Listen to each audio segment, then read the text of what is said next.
over the last 6 weeks, we've gone through the subject of Buddhist morality.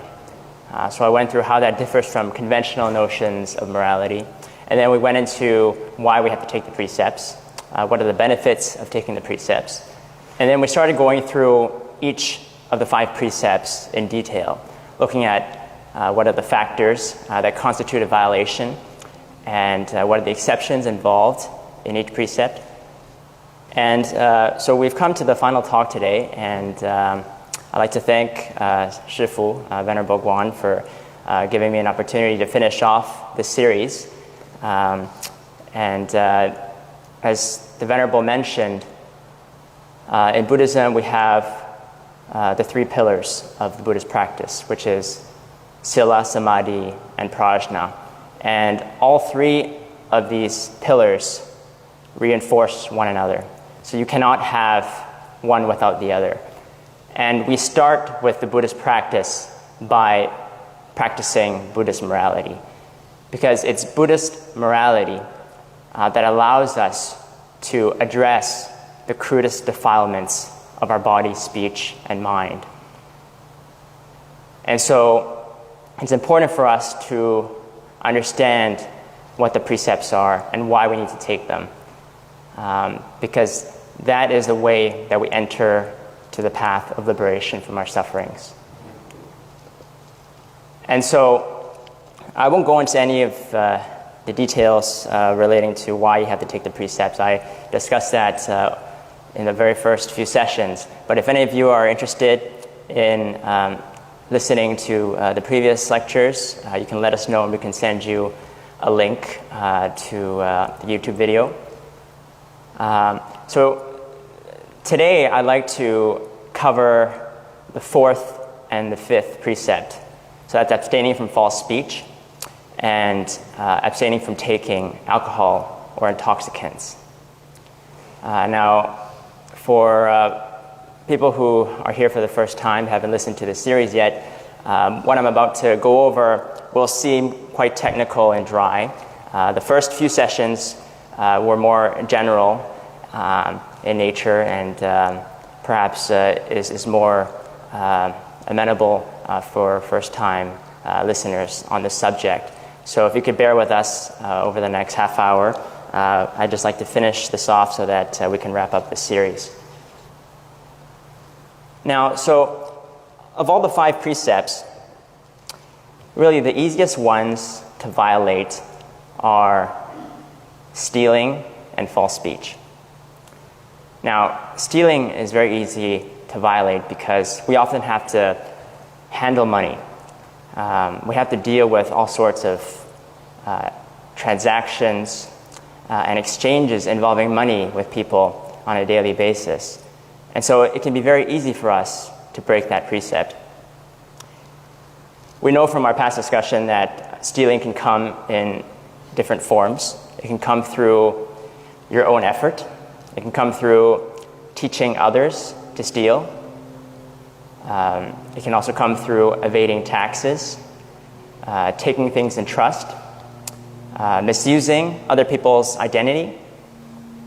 And so because stealing can come in so many different forms, and many of these forms are very subtle in nature. For example, borrowing someone's identity to get some sort of benefit, like borrowing someone's membership card to get a discount, or not paying taxes or custom duties when they're due, when they're at the airport crossing the customs area, and you fail to report the item that should have a customs duty payable on it. These very subtle forms of stealing can make it very difficult for us to uphold that precept well. Now, the same goes with this 4th precept, which is abstaining from false speech. It doesn't take much planning or effort to commit false speech in most situations, but the effects that false speech can have can be very destructive, and it can lead to a lot of suffering for ourselves and for other people.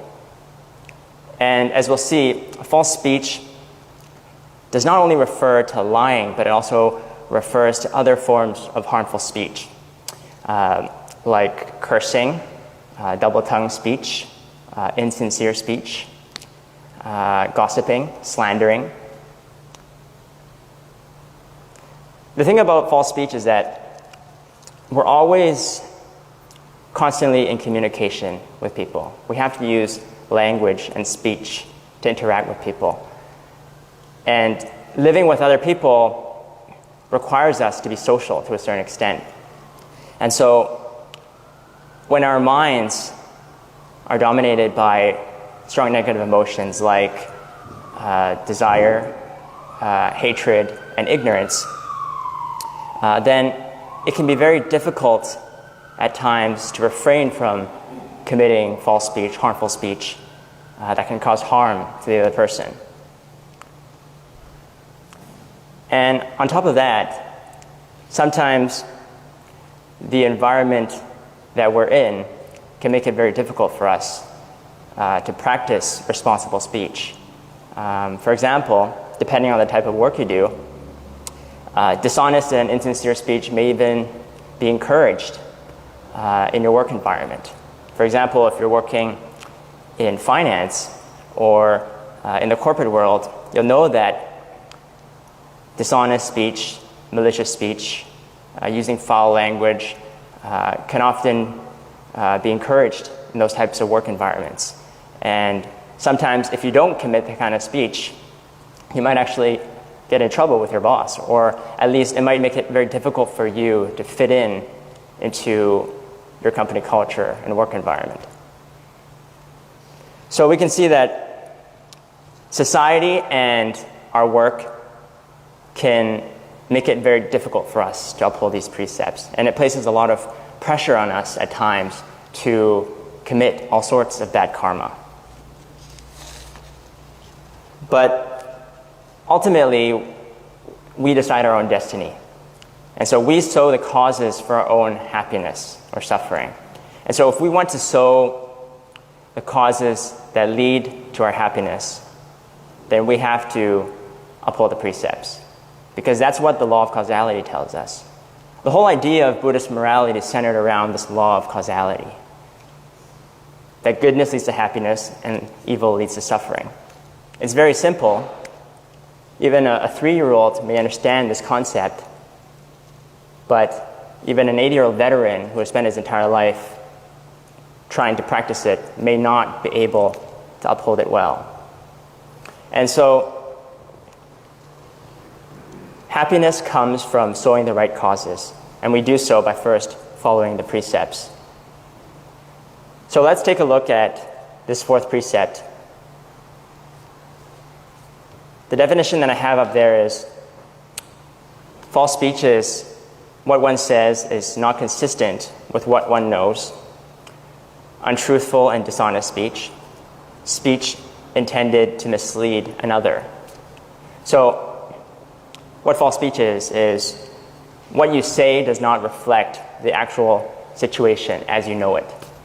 Now the most important criterion for violating this precept is having the intention to deceive or mislead another person.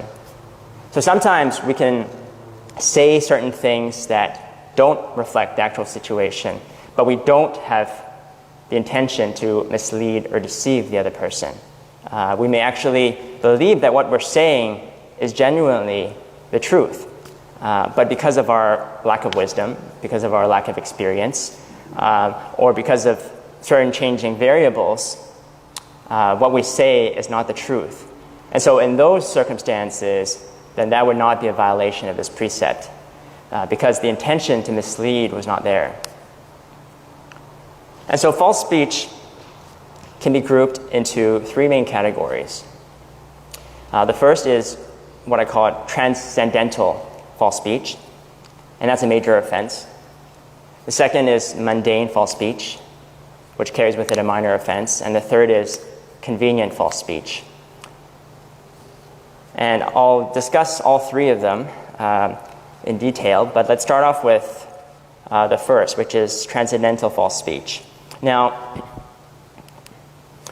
this refers to making false claims about achieving some supernormal spiritual state, like attaining enlightenment, arahatship, the fourth jhana, or some other deep meditative state.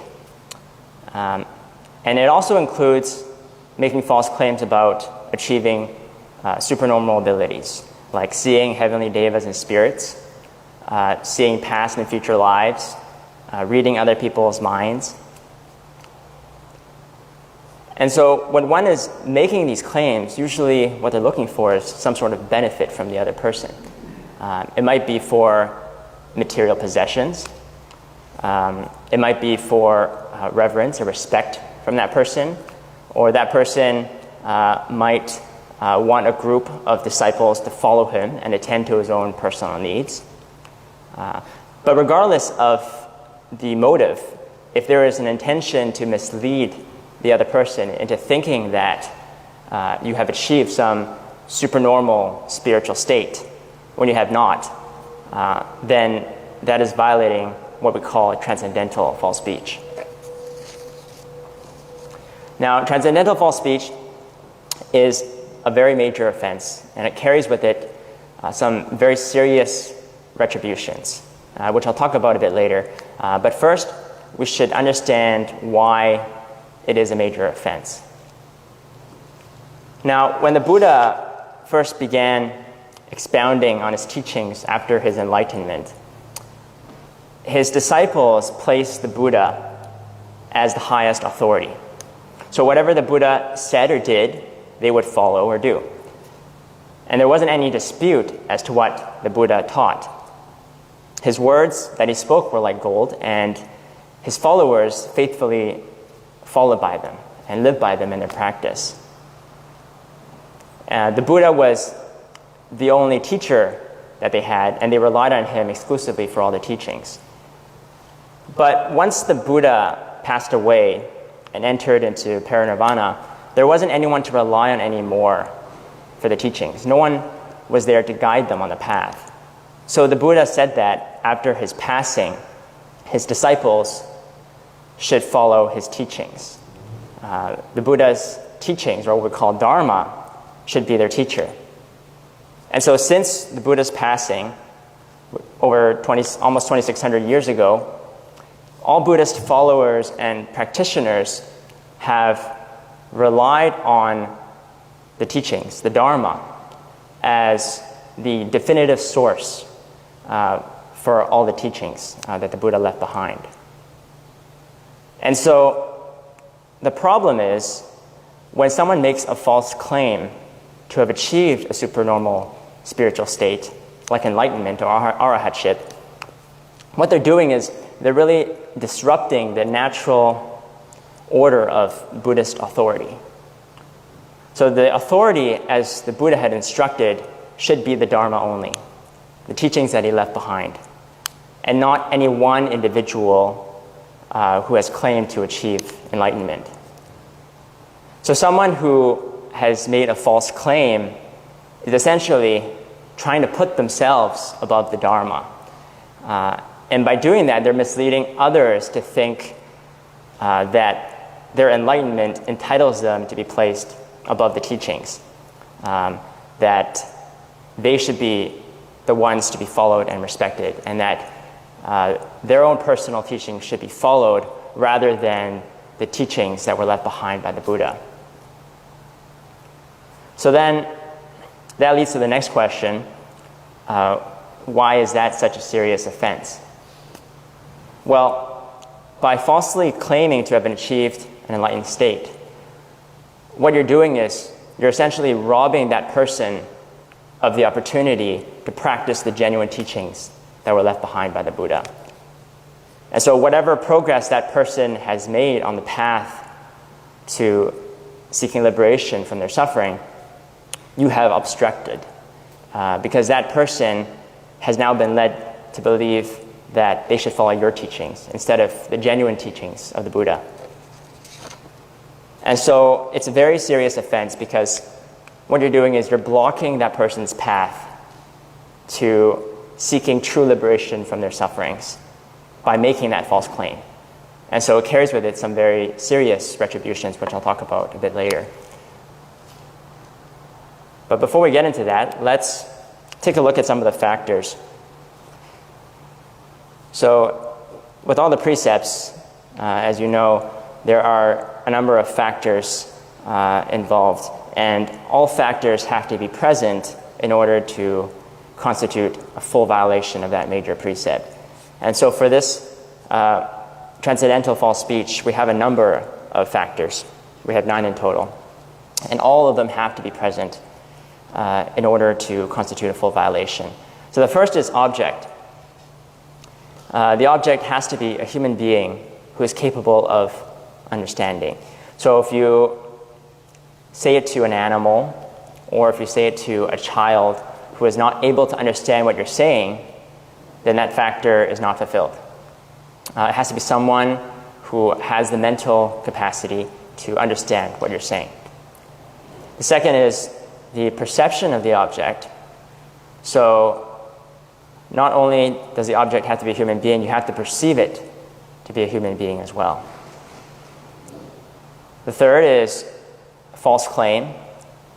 So what you're claiming is different from the actual reality of things. And the fourth is perception of claim, perceiving that claim to be false. So say, out of excessive arrogance, you really do think that you've achieved some supernormal spiritual state. And you're generally convinced that you have achieved that state, but you obviously haven't. Then because you did not perceive that claim to be false at the time you said it, then that would not fulfill this factor. And so that would not be a major violation. The intention. So obviously with every precept, one of the most important factors is the intention. So you should ask yourself if you had the intention to mislead or deceive the other person when you made that claim. The nature of the speech. So it has to be in regards to you obtaining some sort of higher spiritual state. And I'll go into the other form of false speech, which is mundane false speech, which is different from this because mundane false speech does not cover any of the unworldly achievements, any of the transcendental states that are the subject here. And the seventh is the personal claim. So you have to make a claim about yourself personally achieving the state. If you're making a claim about someone else achieving that state, say for example your teacher, your shifu, then that would not be considered a major violation. Now that would be a medium offense. And as we know, medium offenses can be repented. And the eighth is the clear and understandable speech. So you have to use clear language and understandable language to make the point to your object. And so if you're hinting at it without making it clear, so say you tell someone that one of your teacher's students has achieved the 4th jhana, and that student is in this room right now, and you're alluding to yourself, then that would not fulfill this factor because hinting at it is not sufficient to satisfy it. You have to use very clear and identifiable speech indicating that you yourself have attained that state. And the ninth is the speech is clearly understood by the other. So that person has to understand very clearly what you're saying. You have to be speaking in a language that he understands. If you're using another language and he doesn't understand it, doesn't comprehend that particular language, then even though you've made all these claims and fulfilled all these factors, that would still not be a violation. So that covers the factors for transcendental false speech. And so I'd like to go into the other type of false speech, which is mundane false speech. Now, this is the type of speech that most of us are prone to committing. There isn't any serious offense here, like there is with transcendental false speech, but it's still very important that we refrain from committing these types of harmful speech, because we know that over time, even small offenses can accumulate, and they can easily turn into major offenses. Just like how small droplets of water over time can fill a great big vessel. So we have to really watch out and be mindful of the type of speech that we use. Otherwise, we could be creating a lot of negative karma that, through repeated action, can also lead to very serious consequences. So mundane speech comes in 4 categories. So the first is lying, meaningless or insincere speech, double-tongued speech, and malicious speech. Now, lying is knowing something and telling someone something else. So what you know is inconsistent with what you say. And the intention is to deceive or mislead the other person, usually for a selfish motive. So some of you might be wondering, what about white lies? Well-intentioned lies that are meant to benefit the other person. These are usually more trivial in nature. Say, for example, someone asked you whether you've eaten. You haven't eaten, but you know that if you say no, that person would go out of their way to make a meal for you. So if you say, yes, you have eaten, is that considered a violation? And the answer is no, because by telling that lie, not only are you not causing that person any harm, but you're actually giving that person peace of mind and comfort. So in those cases, that would not be a violation. And while we talk about this, I should also mention the other category of false speech in the first lie, which is convenient false speech. Now, convenient false speech is very similar to what I just talked about with white lies. In convenient false speech, you're telling a lie to bring well-being to a person or to help that person out of trouble. So say you're in a forest and you see a deer run by. And then moments later, a hunter comes by and asks you whether you've seen a deer. And if you say that you haven't seen the deer, is that a violation? In this situation, if you know that the hunter has the intention of killing that deer, if you say you didn't see a deer, if you point him in the other direction that the deer went, that would not be a violation. And the reason is because you're telling that lie to protect that sentient being, to get that sentient being out of trouble. And so there wouldn't be any offense at all. If anything, there would be great merit associated with that act of compassion that you did in helping that sentient being out of trouble. So the second type of mundane false speech is meaningless or insincere speech.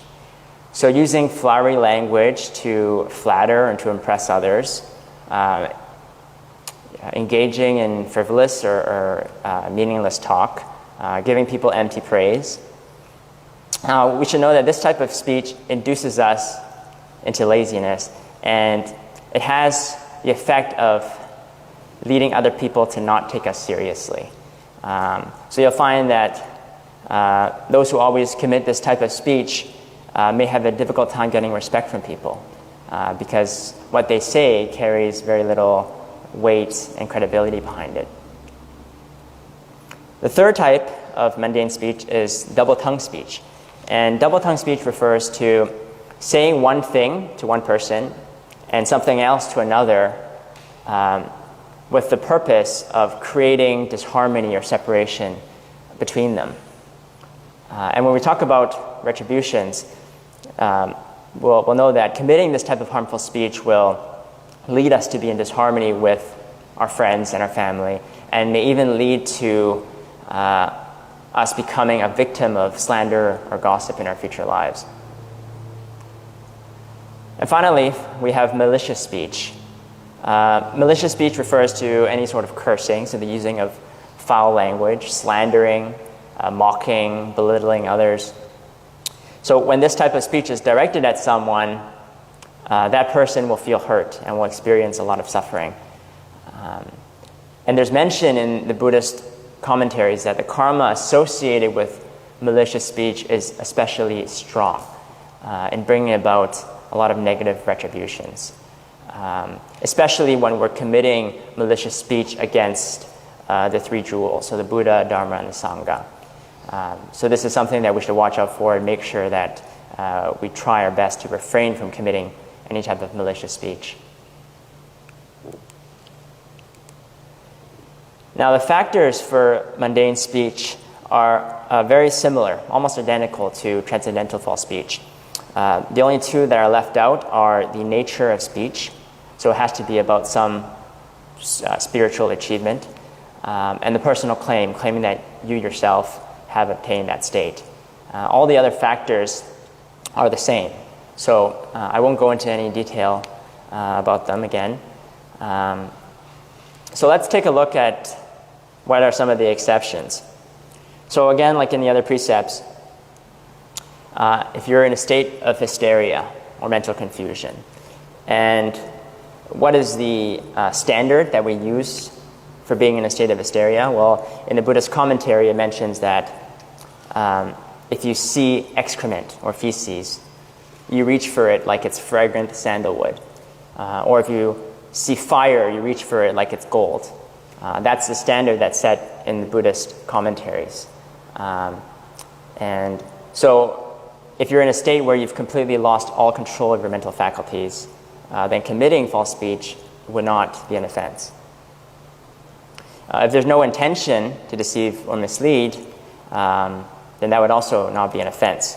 So say you were misinformed about something that you told to someone else, which ended up being untrue, or you genuinely believe that what you said was true even though it wasn't, then that would not be a violation. And the third is convenient false speech, which I just talked about. But we should know that for convenient false speech, it not only applies to helping beings in physical danger, but also to do with anything relating to harming that person's spiritual practice. So if you know that by saying something, it might obstruct that person's spiritual progress, or it might lose him, or it might cause him to lose confidence in the teachings, then if you withhold that information from him, that would not be considered false speech. So what are the consequences of failing to uphold this precept? Well, like in the other precepts, if a major offense is committed, like transcendental false speech, then you face the risk of falling into the three evil realms. And someone who habitually commits malicious speech against the Buddha, Dharma, and the Sangha also faces this risk of descending into the evil realms. Becoming a victim of slander. So you might notice that some people, even if they did not commit any wrongdoing, they always seem to be the victim of slander or gossip.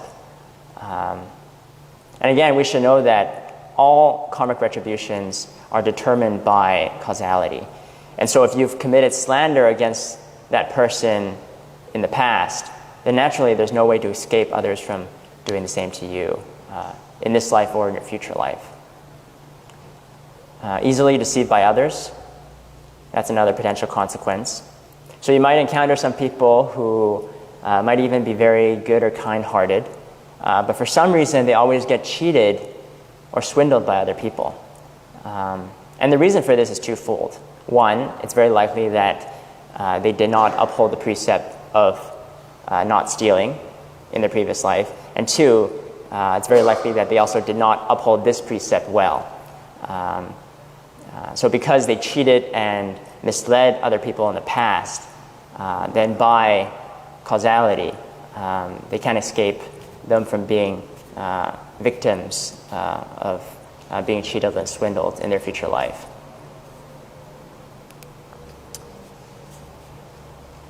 And so what are the benefits? Rebirth in the human or heavenly realm up to enlightenment. So I won't go into any more detail about this because I've talked about this before, and it applies to every one of the precepts. The second is eloquent, articulate, and persuasive. So you might wonder why some people are very eloquent, articulate, and persuasive in their speech. They have the gift of gab. They have an ability to have a commanding presence as soon as they open their mouth and as soon as they talk. Well, the reason for that is because they've upheld this precept well in their previous lives. These people can be very persuasive. They can convince other people to do things for them. Their words can carry a lot of weight and power behind them. If you remember the story about the Arahat and the dragon, the Arahat taming the dragon when 500 Arahats combined with their supernatural powers cannot tame that dragon, you can see the power of upholding the precepts. Just using a few words to tame that dragon was enough.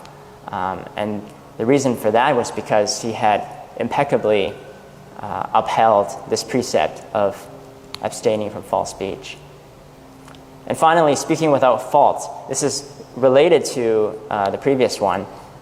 Sometimes when we speak, we may unintentionally or even intentionally say things that can cause harm to other people, or we might say things that other people don't like to hear. So committing all sorts of verbal blunders. This is a direct result of not upholding this precept well in our previous lives. So if we want to be eloquent, if we want to be articulate and persuasive, and we want to speak without any faults, then we have to uphold this precept. So before we head off for lunch, I'd like to cover this fifth and final precept. So the fifth precept is abstaining from taking alcohol and intoxicants.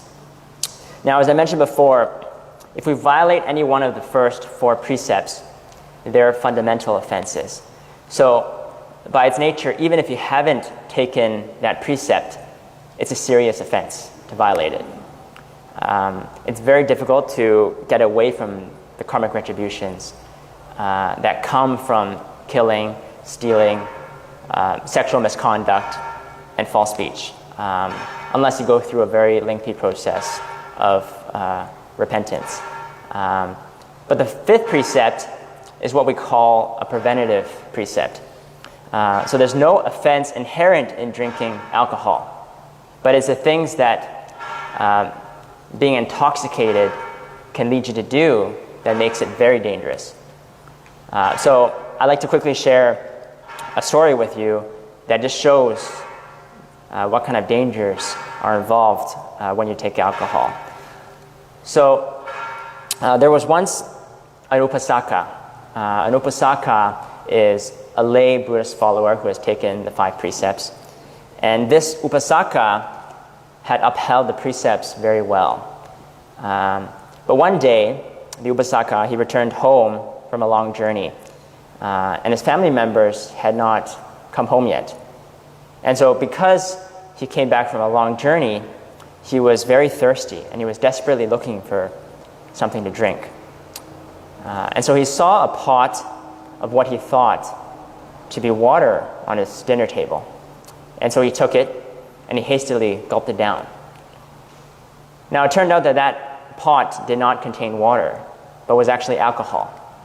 So not long after, when the alcohol started to kick in, this upasaka became fully intoxicated. And it was during this time that one of his neighbor's chickens ended up finding its way into his home. And so the upasaka, who was completely drunk at the time, he saw this chicken and he decided to slaughter it for his dinner. Then, shortly after, when he was still very heavily intoxicated, his neighbor's wife came knocking on his door to see if he had seen her missing chicken.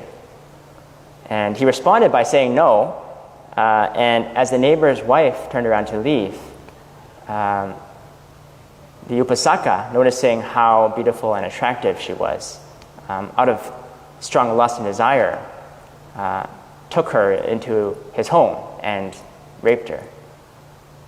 And so when this case was brought to the courts and he was questioned by the judge, he denied that he had done any of these things. But to no avail, the upasaka ended up receiving his retribution for committing these wrongful acts. So we can see that taking alcohol or any intoxicant can potentially be very dangerous, and it can lead us to violate and commit a lot of wrongdoings. And so in this case, the upasaka, he ended up violating each of the 4 major precepts. So he stole his neighbor's chicken, he killed it for his food, he committed sexual misconduct against his neighbor's wife, and he committed false speech when he was tried by the judge. So there's a very good reason why the Buddha formulated this precept. Even though drinking is not an inherent act of wrongfulness by itself, when we're intoxicated, it can lead us to commit all sorts of wrongdoing. And so that's why the Buddha formulated it as one of the 5 major precepts. Quickly go over the definition. Anything that has a look, smell, or taste of alcohol, and if consumed will lead to intoxication and drunkenness. That's one of the standard definitions used in Buddhist literature. But we should also know that other than alcohol, any type of intoxicant, like drugs or narcotics, if used other than for medical reasons, would also fall under this precept. Really, any substance that causes your mind to be intoxicated and leads you to do things that you normally would not do, that would fall under this category. Now, I should also mention that selling or serving alcohol, while it's not explicitly stated in the wording of the precept, it should also be included. Because if you've looked into the Bodhisattva precepts, you'll learn that selling or serving alcohol is actually a much more serious offense than drinking alcohol for yourself. Because one who has taken the Bodhisattva precepts has taken a vow to help all sentient beings and to relieve them of their sufferings. And so by serving or selling them alcohol, you're encouraging and facilitating them to commit wrongdoing. So we should abstain from getting involved in any sort of business or activity that makes or serves alcohol to other people. So opening bars, restaurants that serve alcohol, or putting together parties where you serve alcohol to others. And so the 3 factors are, the first is object, so it has to be an alcohol or an intoxicant. The second is perception of the object. That object has to be perceived as alcohol or intoxicant. So if you perceive it to be something else, for example, like water, but it ends up being alcohol, then in that case, the first sip is not an offense. But any additional sip after that would be considered an offense. The third and final one is ingestion. So once the alcohol is ingested down the throat, then that would be deemed as fulfilling this factor. If the alcohol is still in your mouth, it hasn't passed down through the throat yet, and you spit it out, then that would not be an offense. And we have a few exceptions. Not knowing or without intention, just like every other precept. Using alcohol for cooking, Sometimes we like to use alcohol to bring out the flavors of the ingredients that we're cooking. And because when you cook it, when you apply heat to it, the alcoholic content usually evaporates, so that would not be considered a violation. Using alcohol as medicine, so there are two conditions for this. The first is it has to be a very serious sickness. And the second is there's no other option. There's no other replacement that you can use other than alcohol. The fourth is using alcohol to disinfect or clean a wound. So applying alcohol to your skin, that would not be a violation because you're not ingesting it. You're not fulfilling that third factor.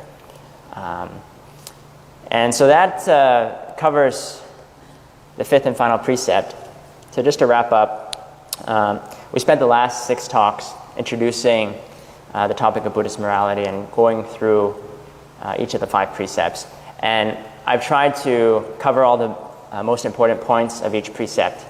But really, all I've done is give you a very general overview of what each of the precepts are.